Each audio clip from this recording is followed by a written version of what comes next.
Hello, students. It's Ms. Elmore, and I'm here to give you your first set of home notes propaganda. Okay, you should have the guided note sheet with you that I gave you in class, and please make sure you fill out the proper heading: your name, today's date, your homeroom, and I've already written that this is home notes. The title is propaganda. Now, remember, the wonderful thing about taking these notes at home is that you can stop or pause this video at any time to copy what's on the screen or to rewind and listen again, once again, to what I have told you about propaganda. And then also, please make sure that you have reviewed this document taking notes from videos and recordings. Remember PP123. So you should be prepared to take your notes. You should have your guided note sheet out and be ready for notes on propaganda. All right. Propaganda. Just to start us off, let's put down a very nice, straightforward definition. Propaganda is a big word, but it's not too difficult to understand. It's the use of words, images, and or symbols to promote or hurt a cause. It's information that's designed to persuade or to mislead. Now, we're still in our main unit about World War I, so we will be discussing and talking about propaganda to promote the war or to hurt the war. And we'll talk a little bit more about what I mean by hurt the war, okay, and the war cause. Propaganda can take many different forms. For example, posters, books, pamphlets, songs, movies, newspaper articles, and radio addresses. In class, we will be looking solely at posters, propaganda posters that were created during World War I. Now, we know that our definition of propaganda is using words or images, symbols to help promote or hurt a cause. That's one thing about propaganda, but there are also some more specific aims, especially for propaganda posters used during World War I. Our first aim of propaganda used in World War I was to ask civilians to conserve a resource.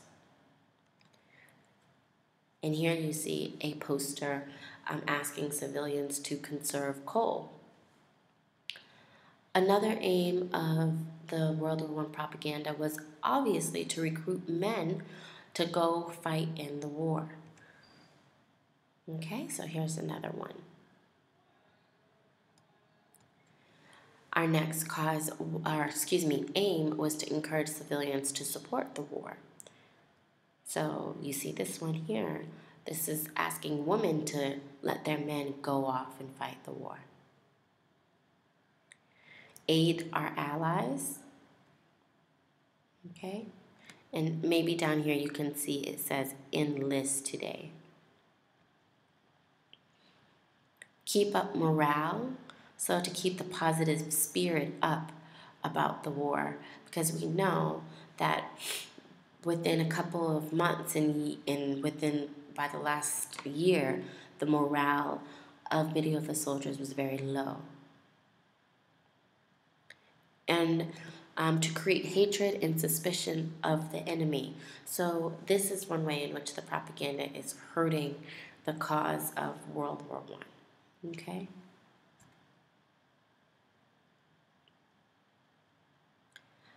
The 5 most popular techniques used by advertisers. Now, these techniques we can also see in some of the World War I propaganda posters that we'll be looking at in class, okay? Our first technique is the bandwagon technique, persuading people to do something by letting them know that others are doing it. So it follows under the phrase, jump on the bandwagon. Everybody else is doing it, you should too. Everyone else is joining the war, you should too. Testimonial, using words of a famous person to persuade. So you'll see in class that there's pictures of important people or important leaders in both Great Britain and in the United States that are trying to persuade young men to join the war. Transfer is positive words, images, or ideas that are used to suggest that a product or cause is also positive. Repetition, the product name or the cause is repeated at least 4 times. And finally, emotions, okay? Images or words that will make people feel strongly about someone or something.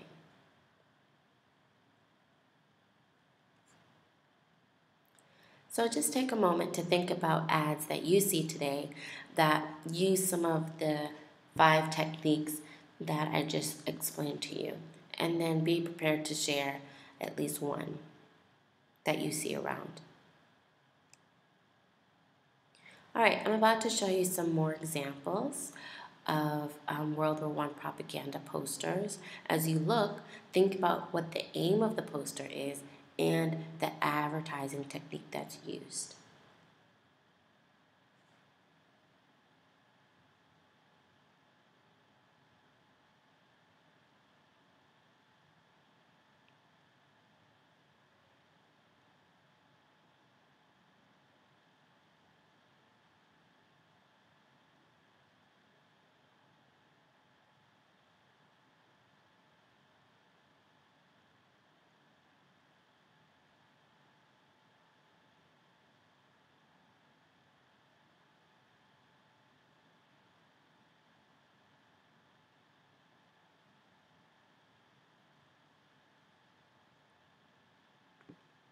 Okay, so remember you can watch this video again as many times as you need to. Great job. Hopefully you took down all of the notes on your guided note sheet. Be ready to show it to me the next time I see you in class.